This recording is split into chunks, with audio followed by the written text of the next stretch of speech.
Pois bem, ontem foi dia da nona congregação geral e teve uma fala muito interessante, né? Alguns cardeais partilharam sobre isso em algumas entrevistas, saindo ali pelas ruas de Roma. E a nona congregação foi marcada muito por esse discurso de uma linha de continuidade com o pontificado do Papa Francisco, que é, como eu já tenho destacado aqui em outras participações, que é um pontificado que tenta colocar esses processos da reforma proposta pelo Concílio Vaticano II.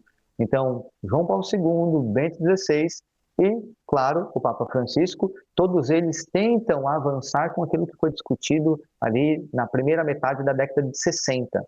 Então, um dos cardeais, inclusive, deu essa entrevista, enfatizando essa dimensão.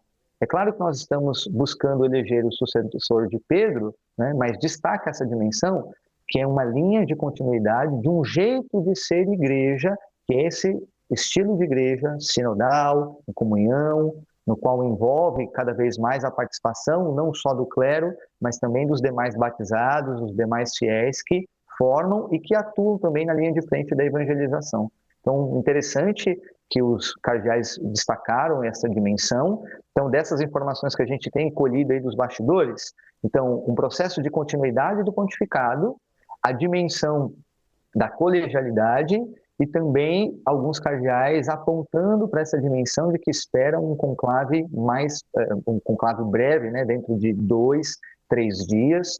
Vamos ver se é isso que vai acontecer mesmo aí nos próximos dias, a partir de quarta-feira, Renan. Você destacou bem, né? As últimas duas escolhas dos papas, né?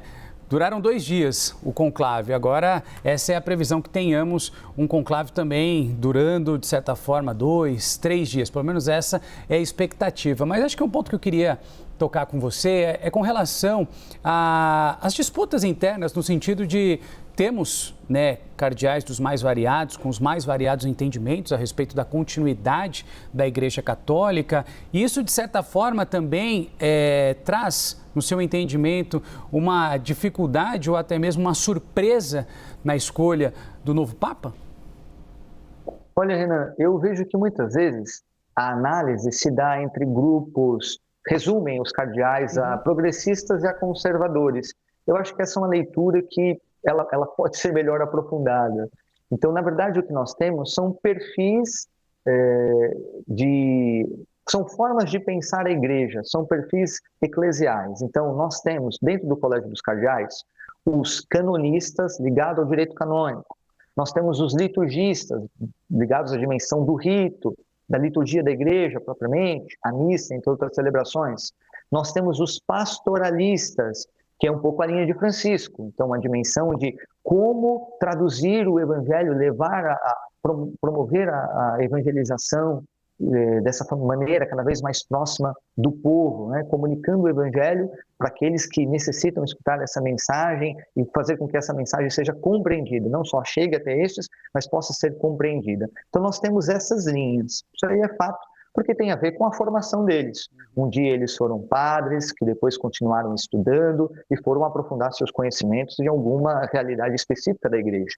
Direito canônico, liturgia, dimensão da pastoral. Tenho a impressão, Renan, que os cardeais, boa parte deles, estão apontando para uma dimensão pastoralista. Até escrevi sobre isso recente, que a igreja tem muito bem a sua doutrina definida, a igreja tem muito bem a sua dimensão litúrgica definida. O que a igreja, nos últimos 50 anos, mais tem discutido é justamente essa dimensão. Como revitalizar a pastoral. Não só ser uma pastoral de manutenção, mas como nós nos aproximarmos do povo e fazer com que aqueles que venham até nós possam se engajar cada vez mais e se sentirem pertencentes a essa comunidade, não só porque foram batizados, mas se sintam parte, de fato, dessa missão de evangelizar. Então, os cardeais têm apontado muito para essa dimensão, a gente percebe isso nas entrevistas, ou esse perfil pastoral, como foi realizado na última escolha.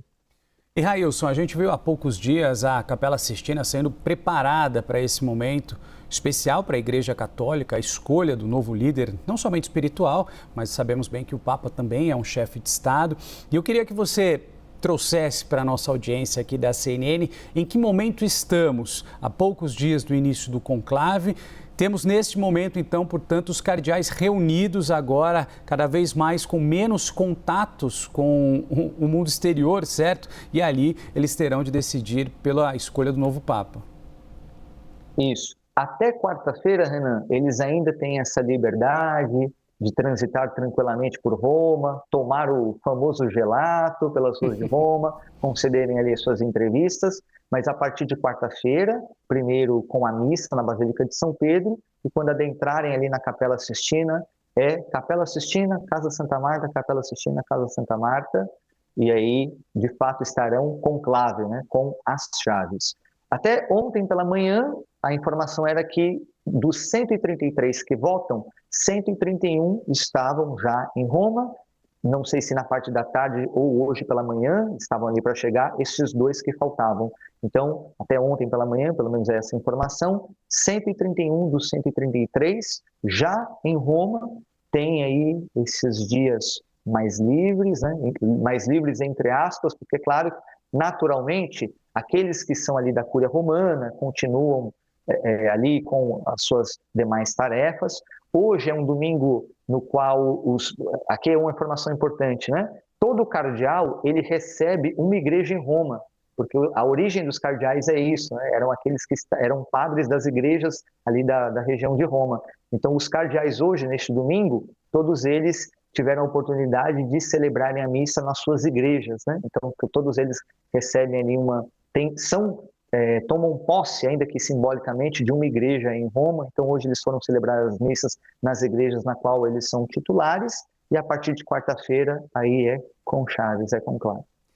E acho que é uma grande questão que fica também, cada vez mais nós, como jornalistas, você como especialista em Vaticano, a gente tem a obrigação de trazer, talvez para algumas pessoas que não estejam tão familiarizadas com o conclave, como é que funciona todo esse rito que envolve a escolha do novo Papa. Então, você mencionou, são 133 cardeais, certo? Com menos de 80 anos, que têm a opção de votar e, claro, também serem ali escolhidos, mas 2/3 precisam escolher o novo Papa para que ele seja, de fato, anunciado. Explica para a gente como é que funciona todo esse ritual aí envolvendo a Igreja Católica e, claro, o conclave. Perfeito. Então, é 2/3 dos votos mais um. Então, para que um cardeal possa ser eleito, quando ele atingir 2/3 dos votos mais um, quem preside ali o rito do conclave pergunta se o cardeal aceita essa missão. Ele pode recusar, obviamente, pergunta se ele aceita, e depois, na sequência, é perguntado, e aí ele vai para receber ali, vai ser aclamado pelo colégio cardinalício, depois informa qual o nome que ele vai ser chamado e recebe as vestes. Tradicionalmente, quando, pelo menos o Papa Francisco, numa entrevista recente, em 2023, ele confidenciou que a primeira rodada do conclave tende a ser mais amistosa. Geralmente os cardeais voltam ali nos amigos, né? Aqueles que eles conhecem, então os votos ficam ali bastante distribuídos, e aí numa segunda rodada, quando tem alguns nomes que já se destacam, parece que segue uma sequência.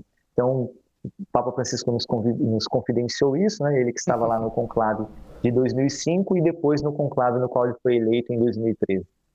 Tá certo, conversamos ao vivo com o especialista em Vaticano, Railson Araújo, que vai seguir com a gente com toda certeza ao longo de toda essa semana, uma semana decisiva e importantíssima para a Igreja Católica. Teremos conclave a partir de quarta-feira e, claro, eu, Railson e todo o nosso time aqui da CNN Brasil de olho em tudo que estiver acontecendo no Vaticano. Obrigado, Railson. Bom domingo.